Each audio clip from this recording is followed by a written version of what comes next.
Hello everyone, welcome to the channel. I am doctor Alisha Gupta और आज के इस वीडियो में हम बात करेंगे गर्दन के दर्द यानी सर्वाइकल स्पॉन्डिलोसिस के बारे में। इसके फिजियोथेरेपी ट्रीटमेंट में जाने से पहले हम कुछ कारण और लक्षण के बारे में जान लेते हैं। जैसे हम बात करें सर्वाइकल स्पॉन्डिलोसिस के बारे में, ये गठिया का ही एक टाइप होता है।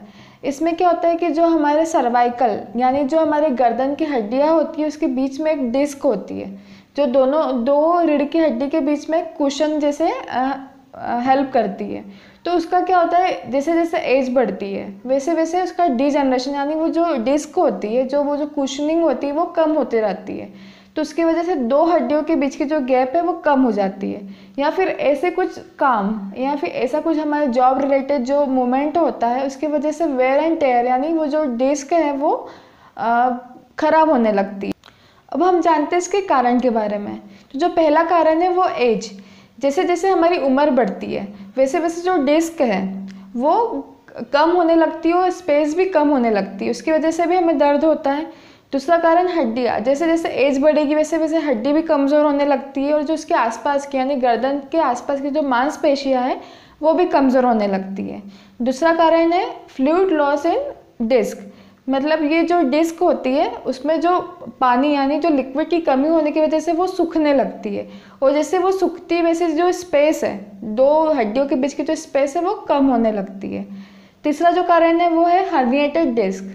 यानी क्या होता है कि जो दो हड्डियां रहती है वो आगे की ओर शिफ्ट हो जाती है यानी खिसक जाती है, उसकी वजह से जो बीच में डिस्क रहता है वो दब जाता है और वो बाहर की ओर निकल जाता है।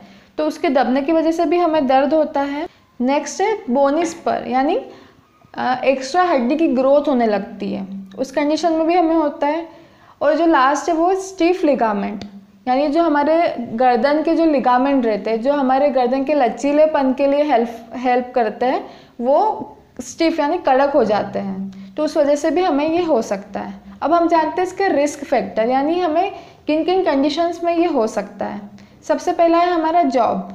जैसे फॉर एग्जांपल हम बात करें आईटी जो वर्कर्स रहते हैं उनको कंटिन्यूस कंप्यूटर पे काम करना है या फिर जो ऐसा मोमेंट जिसमें हम कंटिन्यूस इस तरीके से नीचे देख के काम कर रहे हैं, बुक पढ़ रहे हैं, फ़ोन चला रहे हैं, इन सब कंडीशंस में भी हमें नेक पेन हो सकता है। दूसरा, यदि हमने कभी भारी वज़न उठा लिया हो सर पे तो उस वजह से भी हमें ये हो सकता है।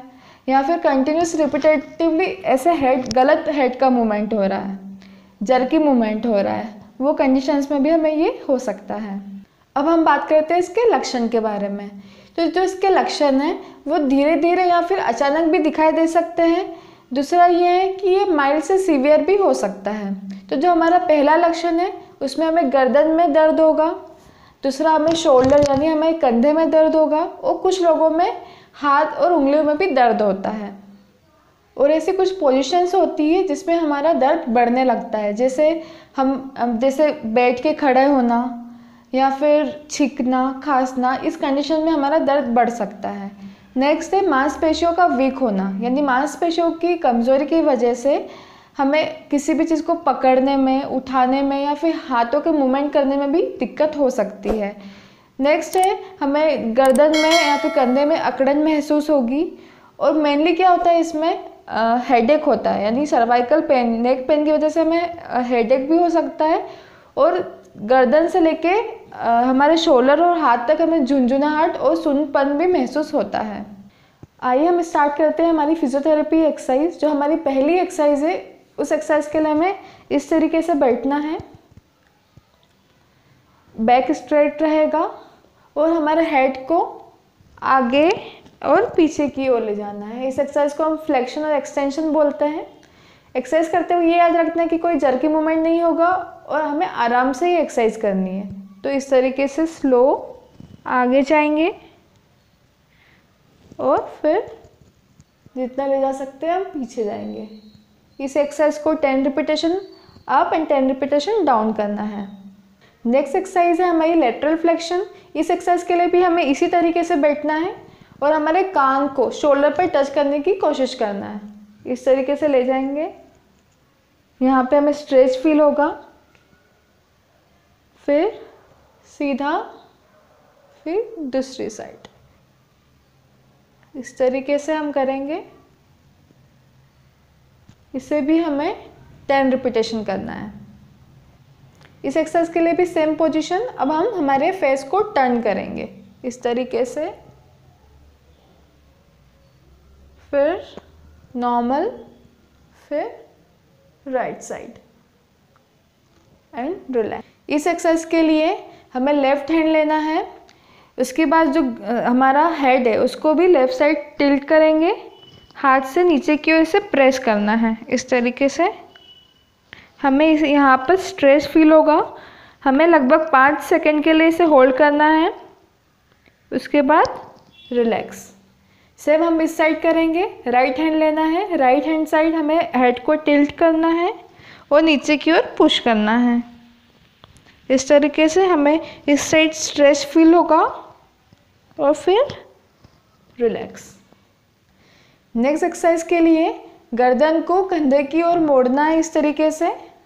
सेम साइड का हाथ लेना है, इस तरीके से सर पे रखेंगे और नीचे की ओर खींचना है।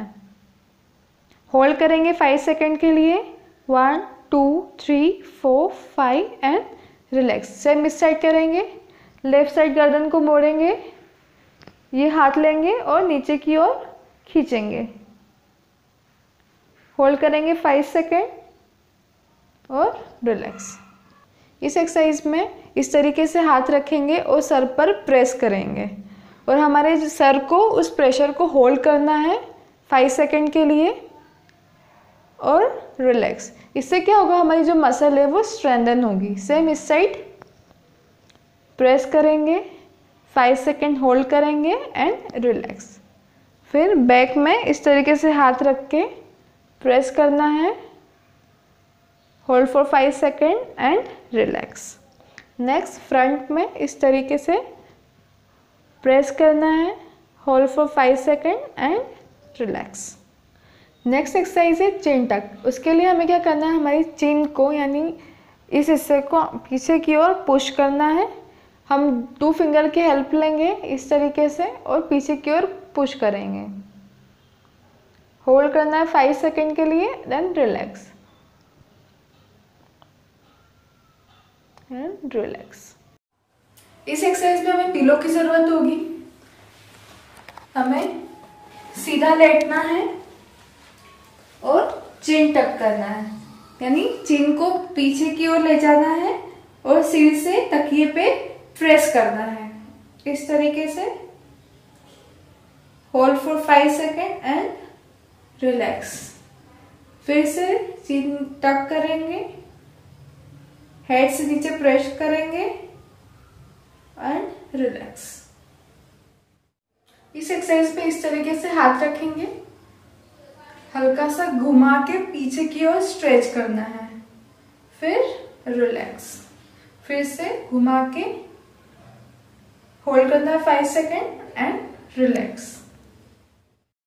अगर आपके लिए ये वीडियो हेल्पफुल रहा तो इसे लाइक करिए, चैनल को सब्सक्राइब करिए ताकि आपको आगे और फिजियोथेरेपी रिलेटेड वीडियोस मिलते रहें। और यदि आपको इसके रिलेटेड कुछ भी डाउट है या क्वेश्चन है तो आप नीचे कमेंट कर सकते हैं।